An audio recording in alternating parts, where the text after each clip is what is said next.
Joy Boy, a figura lendária, finalmente tem revelações importantes junto com Mother Flame. O que é a chama de Vegapunk? Qual o seu propósito? A resposta está no espaço vazio de 100 anos apagado há 800 anos atrás. Quer saber tudo sobre a maior revelação de One Piece? Então se liga, eu vou falar nisso agora.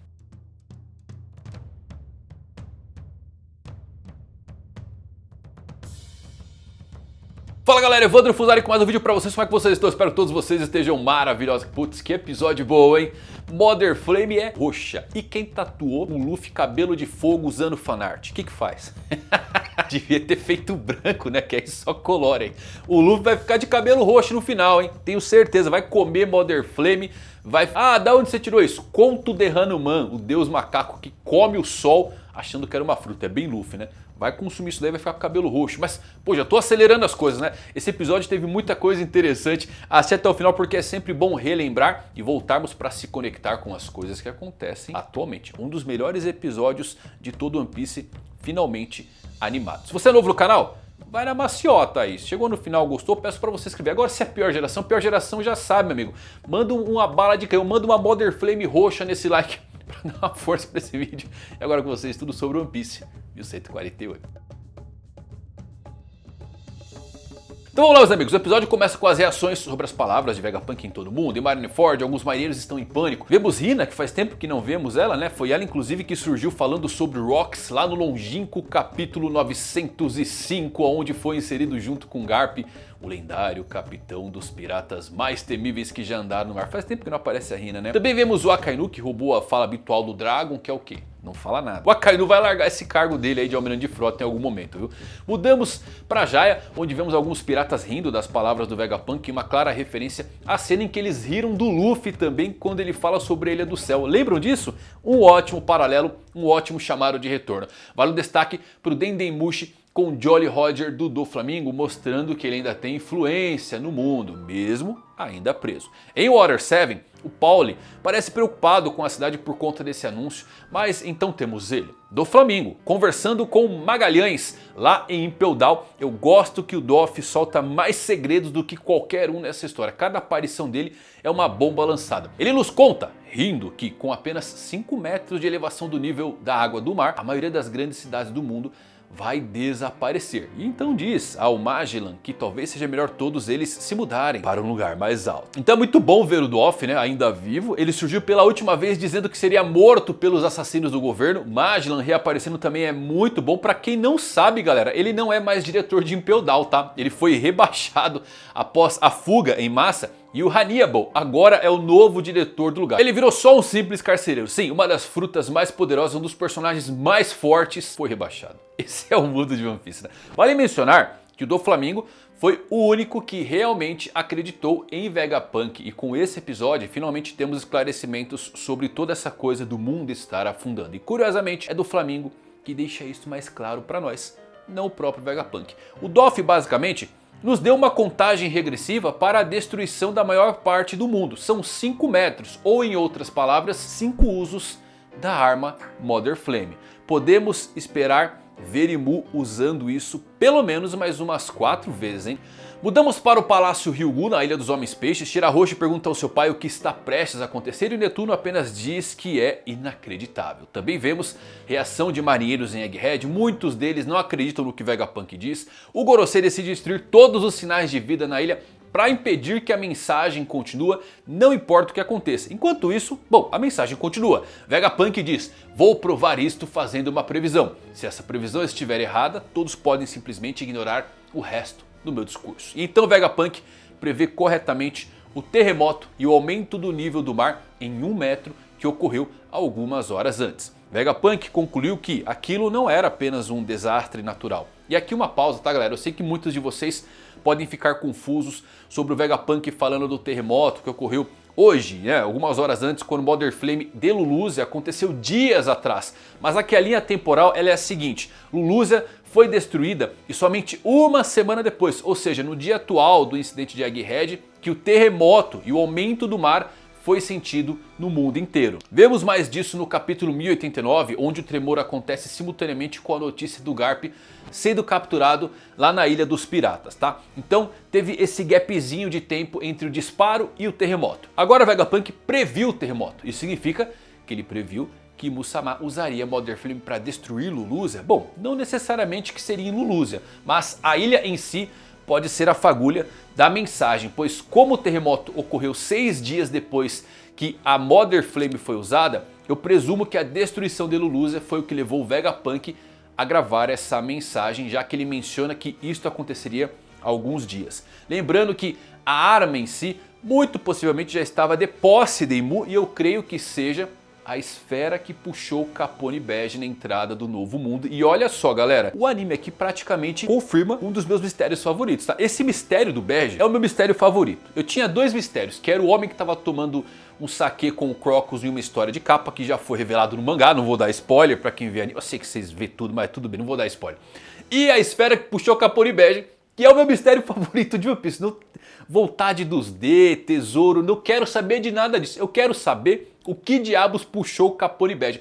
Só que aqui no minuto 1:38 você tem essa cena aí que eu acho que foi confirmado. Já tínhamos essa ideia, né, de ser realmente a arma que Imu tá disparando, mas parece que o anime veio para confirmar que sim, é a mesma coisa, tá? E ela só foi usada em Lulusia, e por isso que Vegapunk gravou essa mensagem. Vemos mais reações de Smooth e Montidor, né? E uma coisa interessante é que a Smooth estava no navio da Big Mom na entrada de Wano e sumiu após o King chutar o navio. Ou seja, é a primeira aparição dela após a Big Mom cair. E isto pode nos levar à revelação do destino de Kaido e Big Mom em algum momento. Após isso, vemos uma ilha inundada pela água, pessoas subindo em suas casas, tentando fugir em barcos. Também vemos Tonjit em Long Ring Long Land, a ilha trava-língua. E é maravilhoso isso aqui, né? Porque Oda colocar o Tonjit coletando palafitas de bambu lá no comecinho, onde ele dizia que estava se preparando para o aumento do nível do mar anos atrás. É o maior aqui de observação de toda a série. Acho que você nem lembra disso, mas esse personagem surgiu já falando do aumento do nível do mar. Tudo bem que tem a mudança de maré por conta da Aqualuna, mas mesmo assim é muito interessante se conectar agora, né? Vemos Kuzan coberto de bandagens em Hachinozu e usando a mesma fala icônica do Dragon, ou seja, nada, ele não diz nada, né? Voltamos para Egghead, o grupo da Nami luta contra Saturno enquanto Chopper protege Robin com o seu guard point. Nami atira no rosto ali do Saturno. Lilith atira nele com algumas armas, mas o Saturno os manda pra longe, não quer nem saber. Robin cria uma teia de aranha com seus braços para impedir que seus Nakamas caiam. E o Saturno diz aos outros Gorosei que vai cuidar de todos os Dendemushi na sala de Mother Flame.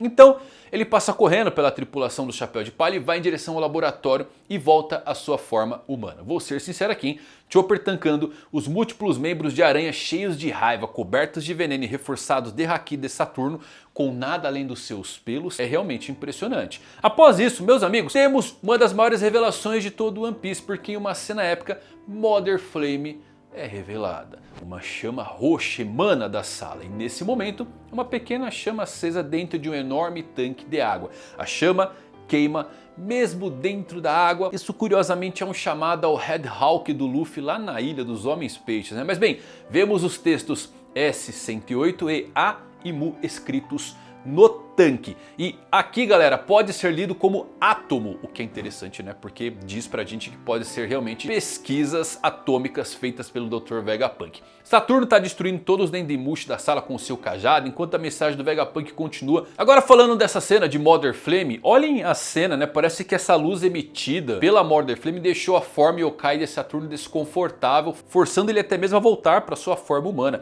Talvez o segredo para derrotar o Gorosei esteja no uso de fontes de energias antigas, como a fonte de energia usada para mover o robô ancestral, e claro que Luffy possui, mas desconhece nos tambores da libertação.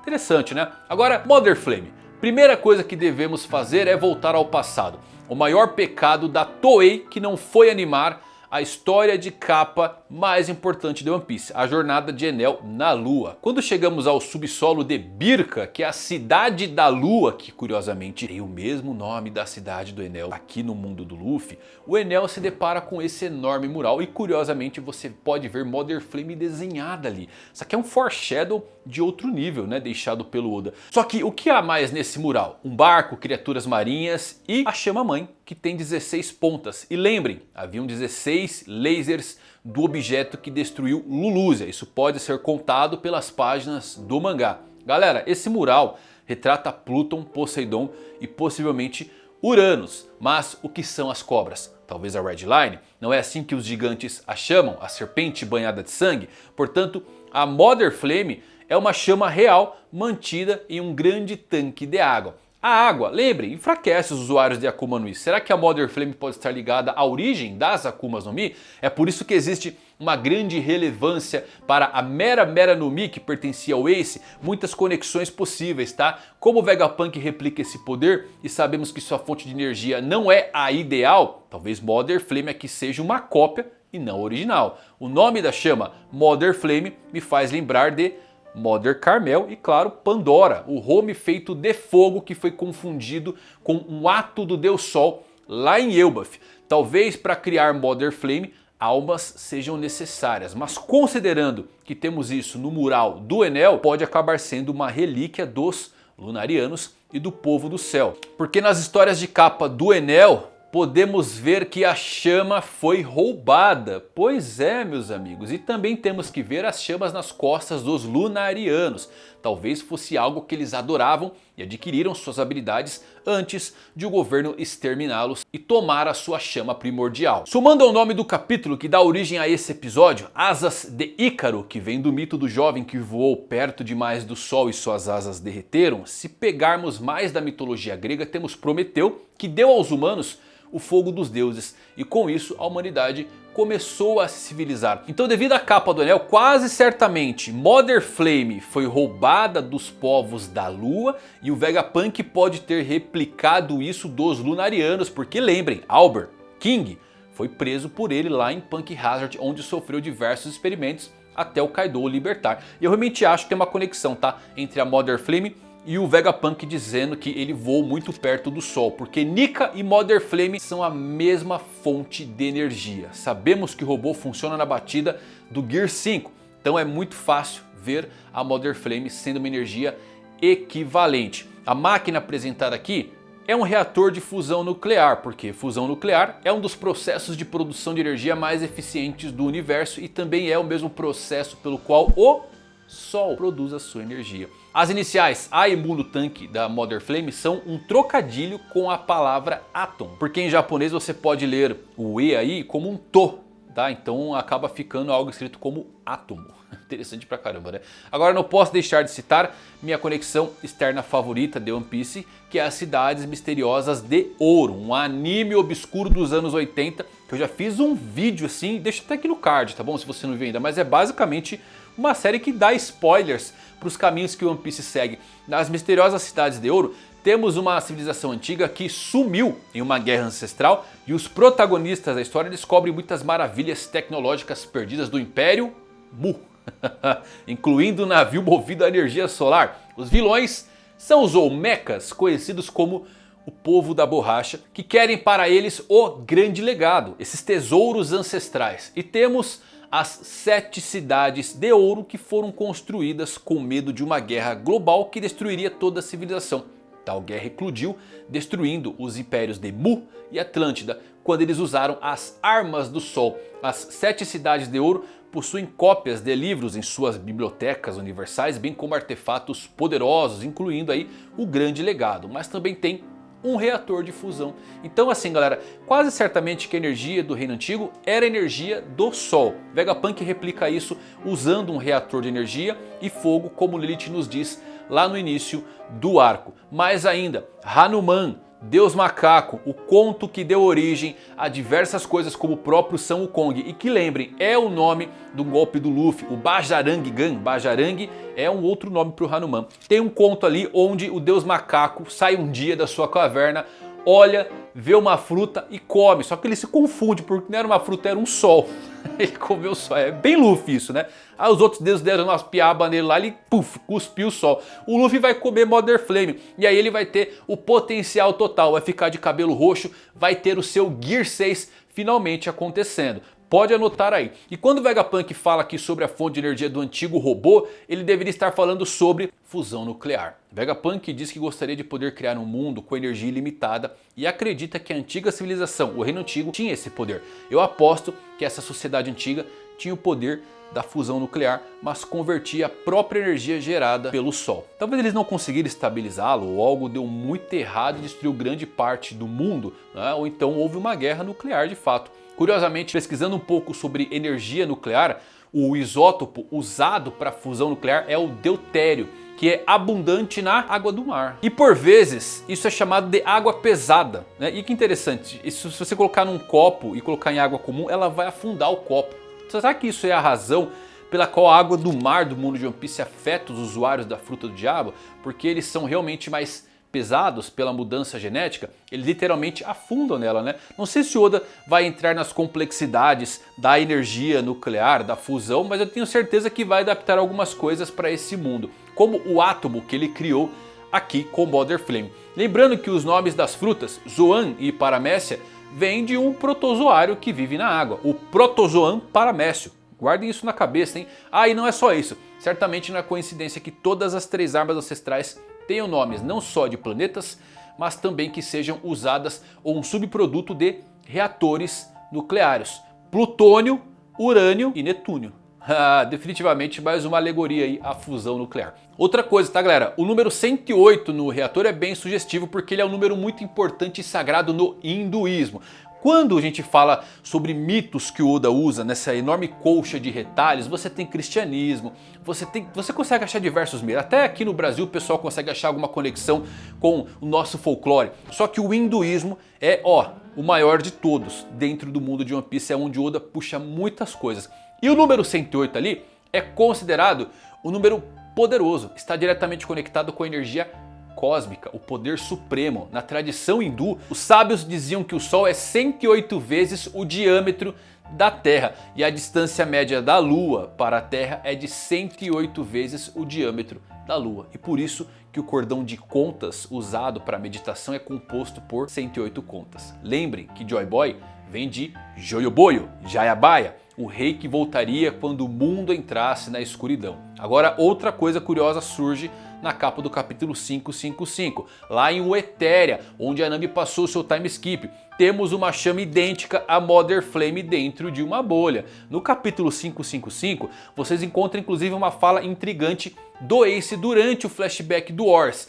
Você está muito perto do Sol, assim como as asas de Ícaro. Já Nami conversa com Haredas sobre as bolas temporais e ele nos diz que, se seu poder fosse mal utilizado, poderia mergulhar o mundo inteiro em caos. Então tudo se conecta, nada é por acaso. E continuando, Vegapunk diz que seu primeiro pecado é que, com pura intenção, ele queria fornecer energia eterna para o mundo, só que ele voou muito perto do Sol. Ou seja, ao tentar criar uma fonte de energia ilimitada como o Mother Flame, sua criação foi convertida pelo governo mundial em uma arma de destruição em massa que poderia destruir o mundo inteiro, e Vegapunk se culpa por tudo isso. Vemos Luffy, Dory, Brog fugindo do arco, Lufão tá usando o Gear 5 novamente. Enquanto isso, a mensagem do Vegapunk continua.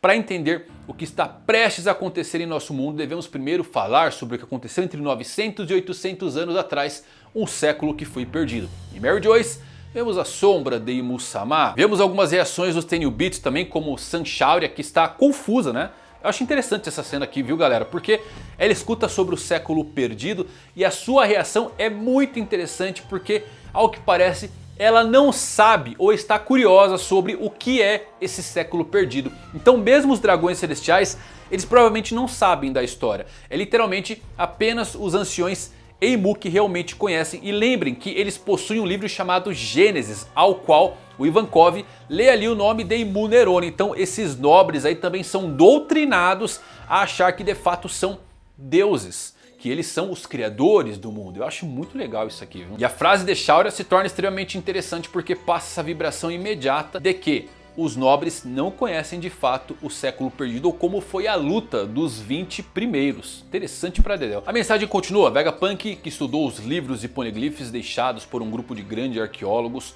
e continuou suas pesquisas apesar da proibição do governo mundial, descobriu muito.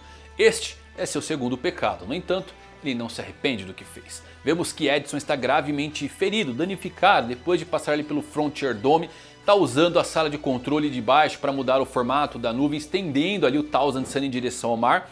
Tema aí pelo pobre Edson, gosto bastante desse Vegapunk e eu acho que ele deveria sobreviver nesse arco, né? Mas bem, Vegapunk continua. A história que ele conta, ele conhece apenas a história incompleta do que aconteceu nesses 100 anos. E ele não vai preencher as lacunas com sua imaginação. Então, a partir de agora, vai falar apenas sobre a verdade que pode confirmar. Vemos Luffy no Gear 5 atacando o Arcori novamente, acertando o focinho dele com um soco gigante. O Brog diz que não vai funcionar e o Luffy diz, não, dessa vez vai funcionar. O ataque do Luffy não funciona. Mas o Dory e o Brog não conseguem deixar de rir com a situação do Luffy. Seus socos não funcionam. E ele até se pergunta, e se eu der um soco nele com um punho maior? Eu amo essa mentalidade do Luffy, né? Bom, Vegapunk então entoa. O protagonista dessa história é um homem nascido há 900 anos, em um certo reino, com uma civilização muito avançada. Ele lutava com seu corpo elástico, assim como o lendário Deus Sol, Nika, o deus de Elbaf. O nome daquele homem é Joy Boy, o primeiro homem a sair pelos mares, o primeiro a ser chamado de pirata. Uau, que insano, hein, galera? Eu fico muito feliz, né, quando saiu essa informação e ter acertado que Joy Boy foi de fato o primeiro pirata desse mundo. Eu lembro quantos anos teorizei sobre isso. E é interessante pra caramba, um vídeo que eu fiz eu acho que deve ter uns 7, 8 anos atrás. Notem uma coisa, galera, Joy Boy era do reino antigo e Nika uma divindade adorada em Elbaf. Eu começo a pensar que Nika era um gigante, tá? E o chapéu lá de Mary Joyce pode ser o chapéu da divindade original. Mas Joy Boy, eu espero que ele seja como o Luffy. Vale mencionar um erro comum aqui das pessoas ao imaginarem Joy Boy por conta de diversas fanarts aí que você vê que parece um pinguço barbudo. Não, ele deve ser jovem, né? Joy Boy, pô, garoto escrito na sua alcunha. Vai chamar o Peter do Ener de Joy Boy? Não, pô. Mas o seu nome pode acabar sendo o quê? Binks, eu gosto muito disso, tá? Monkey de Binks ou alguma de uma... Binks combina, né? Binks nessa aqui. Bom, o chapéu do Roger e do Luffy, eu acredito que é o chapéu do Joy Boy, tá? Era o chapéu do Joy Boy, ele fez uma referência ao chapéu da divindade Nika. O pecado dos bucaneiros pode ser a criação das frutas, mas também pode ser que fizeram parte da tripulação da Era da Pirataria de Joy Boy. Outra coisa, como ele era o pirata original, com certeza ele tinha o tapa-olho. É a figura que anuncia o final dessa série. Para quem não sabe sobre isso, em 2007, Oda disse que um pirata com tapa-olho iria aparecer e aquilo iria dar início à fase final de One Piece. Oda disse que pensou em escrever e desenhar sobre o processo de um garoto que chegava lá, que ganhava o tapa-olho. Ele já desenha o Luffy ali, mas certamente ele vai trazer Joy Boy como sendo o garoto que virou o primeiro pirata e chegou lá e vai representar ele naquele estereótipo de pirata de tapa-olho. Cara, é insano que o One Piece tem quase 30 anos e o Oda tá se segurando para não desenhar um pirata genuíno com tapa-olho, tudo pra usar agora. Eu tiro meu chapéu pra essa escolha do Oda. Então, meus amigos, o que foi apagado não foi apenas conhecimento tecnológico, mas também a primeira era dos piratas que foi eliminada da história. E Hachinozu, sendo a ilha pirata, pode acabar sendo o lugar onde Joy Boy chegou primeiro e nomeou como seu local. Muitas perguntas surgem agora. O que fez partir para o mar? Eu acho que isso está nos dizendo que o sonho do Roger e do Luffy é de fato o mesmo sonho de Joy Boy. Tenho certeza que Joy Boy não vai ser nenhum tipo de monarca. Eu espero que ele seja humilde, de origem humilde, assim como o Luffy. E o fato de Joy Boy ter a alcunha de garoto alegre significa que ele vai ser um grande brincalhão com a fruta de Nika. Ele vai ser o ápice do Toon Force, criado realmente para nos fazer rir.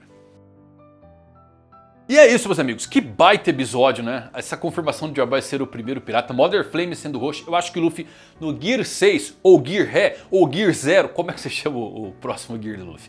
Vai ficar de cabelo roxo, já colocaram essa coloração aí, já dá uma dica. Eu ainda tinha uma esperança que ele ficasse de fato com o cabelinho vermelho ali, representando o sol, né? Mas pode ser que a Mother Flame aqui já nos dá uma dica do visual final do Luffy, que já combina com as faixas roxas que ele utiliza. É isso, o que você acha de Joy Boy ser o primeiro pirata? Por que ele saiu para o mar? O que ele buscava? Coloca nos comentários aqui suas teorias sobre Mother Flame, sobre o reator nuclear, sobre o que é o tesouro One Piece. Quero saber o que vocês pensam. Mas se gostou desse vídeo, deixa um like para me saber também, tá? Até a próxima, valeu por assistirem. Fui!